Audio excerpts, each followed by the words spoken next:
Good morning, students. I am Neelam, your maths teacher from JPS Academy, Asand. As you know, all students, that yesterday we have done exercise 7C, question number 1 to 4, and that questions was based on the topic equivalent fractions and simplest form of a fraction. Students, fraction, what is fraction? Fraction is a part of a whole where whole may be a single object or a group of objects. And now equivalent fractions. Equivalent fractions, when two or more fractions gives the same value and representing the same part of a whole are called equivalent fractions. And students,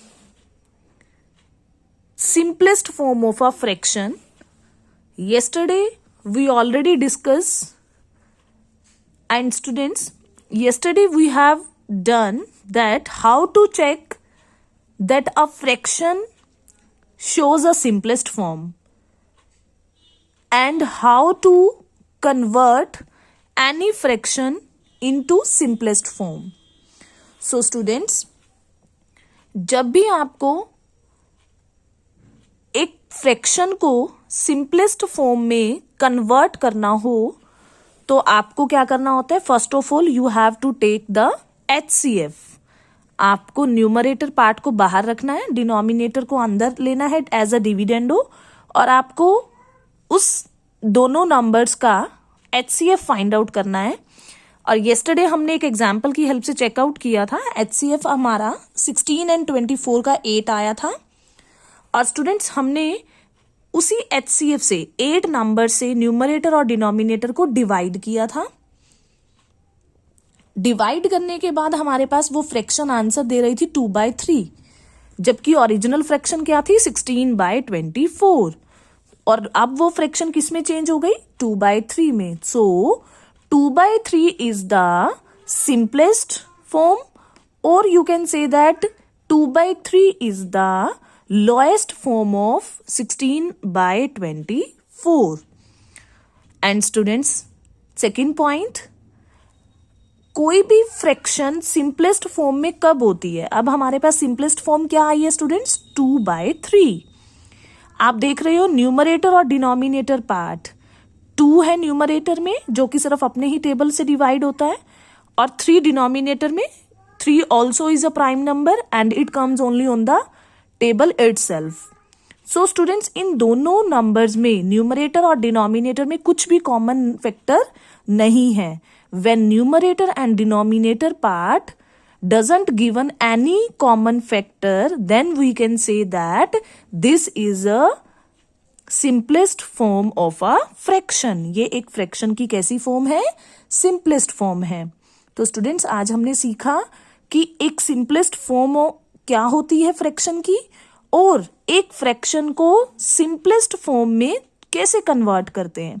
now definition of simplest form is if its numerator and denominator have no common factor other than 1. 1 के अलावा कोई common factor नहीं होना चाहिए. Any fraction can be converted into its lowest or simplest form by dividing the numerator and denominator by their HCF. आपको क्या करना है? किसी भी फ्रैक्शन को अगर कन्वर्ट करना है सिंपलेस्ट फॉर्म में तो आपको उनका HCF फाइंड करना है, और न्यूमरेटर और डिनोमिनेटर को HCF से क्या कर देना है? Divide. Then fraction will come in simplest form.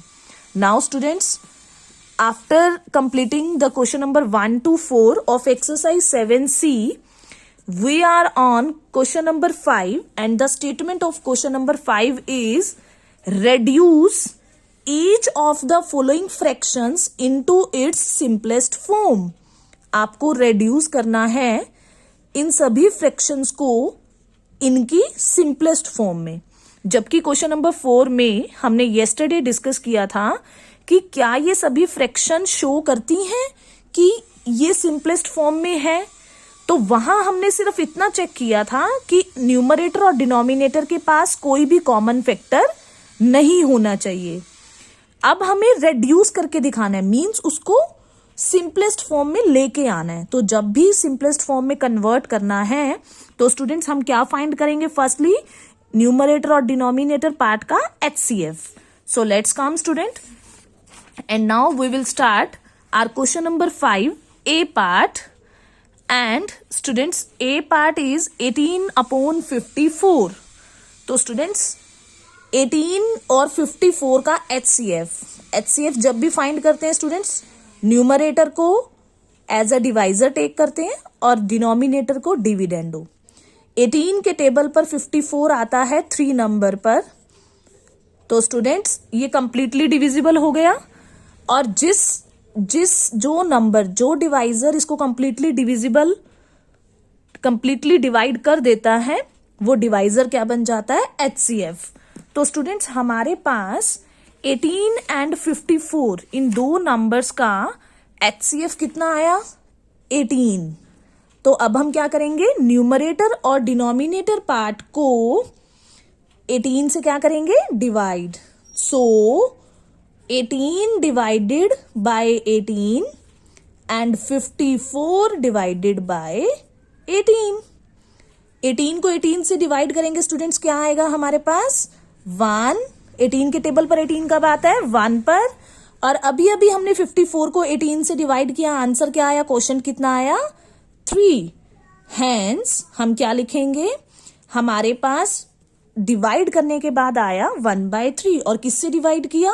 उन दोनों नंबर के HCF से। सो स्टूडेंट्स जो फ्रैक्शन आई वो क्या बन गई हमारे पास? Simplest form. और सिंपलेस्ट फॉर्म क्या आई है हमारे पास? 1/3। और ओरिजिनल फ्रैक्शन क्या थी हमारे पास? 18/54। Hence the simplest form of 18/54 is 1/3. So this is the answer of A part. Now students, we will start B part, 13/54. तो स्टूडेंट्स आपको क्या करना है?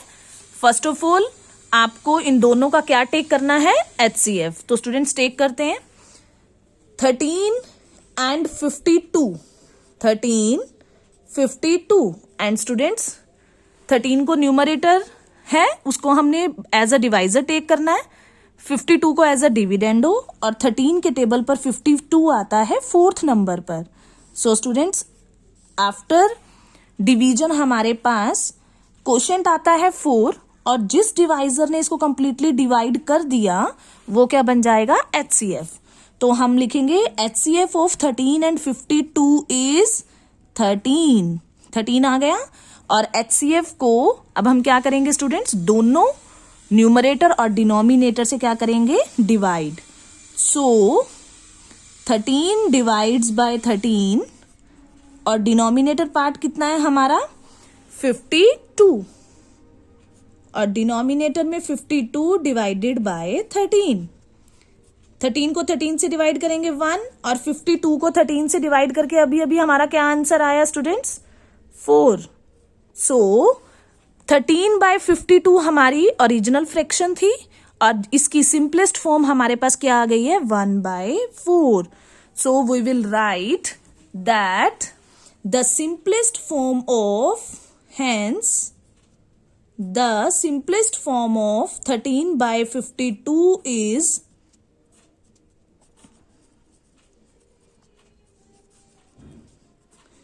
13/52 की जो सिंपलेस्ट फॉर्म है वो हमारे पास क्या आई है? 1/4। So this is the answer of B part. Now students, after this 2 parts, there are C, D and E parts. So you will try yourself these 3 parts. Thanks and have a nice day.